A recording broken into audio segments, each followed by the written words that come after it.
আপনার অল্প বয়সে চুল পড়ে যাচ্ছে এবং আপনার ফ্রেন্ডসরা আপনাকে বলছে অতিরিক্ত টেনশনের জন্য আপনার চুল পড়ছে। আমি আসলে বলছি চুল পড়ার কারণ এবং কিভাবে আপনি আপনার এই অতিরিক্ত চুল পড়াকে প্রিভেন্ট করবেন সেটাও আজকে বলে দিব। তো ভিডিওটি দেখুন। চুল শুধুমাত্র স্ট্রেস থেকে পড়ে না, চুল পড়ার বিভিন্ন কারণ আছে, যেমন জেনেটিক কারণ, হরমোনাল কারণ, লাইফস্টাইল, তার নিউট্রিশনাল কন্ডিশন। তো এই ব্যাপারগুলো কিন্তু চুল পড়ার ক্ষেত্রে খুবই ইফেক্ট করে। ধরেন আপনার শরীরের কোনো অংশ কেটে গেল, আপনি কিন্তু খুব দ্রুতই নিকটস্থ হসপিটালে যাবেন, কিন্তু আপনার চুল পড়লে আপনি কিন্তু খুব বেশি ওয়ারিড হন না। বাংলায় একটা কিন্তু প্রবাদ আছে, দাঁত থাকতে দাঁতের মর্যাদা কেউ বোঝে না। যখন আপনার চুল পড়তে পড়তে একেবারে মাথা খালি হয়ে যায়, তখন আপনার মাথায় আসে আয় হায় এখন আমি কি করব। চুল কিন্তু আমাদের বডির খুবই ইম্পর্টেন্ট একটা পার্ট। এটা আমাদের বডির টেম্পারেচার মেনটেন করে এবং আমাদের স্কাল্পকে বাইরের ধুলোবালি এবং রোগ জীবাণু থেকে প্রোটেকশন দেয়। তো হেয়ার কেয়ার অবশ্যই আপনার জন্য ইম্পর্টেন্ট। চুল পড়ার কারণগুলো আমি ভিডিওতে বলে দিয়েছি,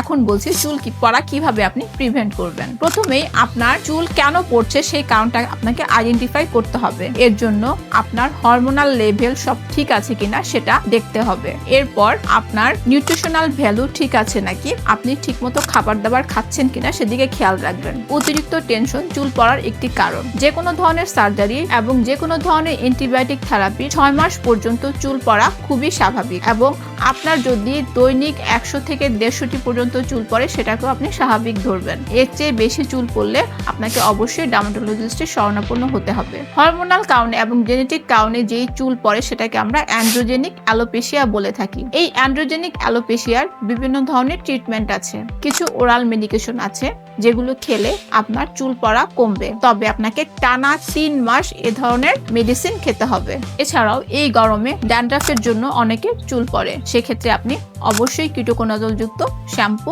ব্যবহার করবেন। আপনার মাথায় যদি ফাঙ্গাল ইনফেকশন এবং সোরিয়াসিস থাকে সেক্ষেত্রে আপনার চুল পড়তে পারে। এগুলোর ক্ষেত্রে অবশ্যই সিস্টেমেটিক ট্রিটমেন্টের প্রয়োজন হয়। আপনার যদি অতিরিক্ত পরিমাণ চুল পড়তে পড়তে মাথা একেবারেই খালি হয়ে যায়, আপনাকে কিন্তু কিছু অ্যাডভান্স প্রসিডিউরের দিকে অবশ্যই যেতে হবে, যেমন হেয়ার পিআরপি, হেয়ার পিআরএফ, এক্সোজোম এবং হেয়ার ফিলার। এই প্রসিডিউরগুলো আপনার চুল পড়া একদিকে যেমন প্রিভেন্ট করবে, অন্যদিকে আপনার নিউ হেয়ার রিগ্রোথেও হেল্প করবে। তো চুল পড়ে মাথা খালি হওয়ার আগে চুলের যত্ন নিতে শিখবেন।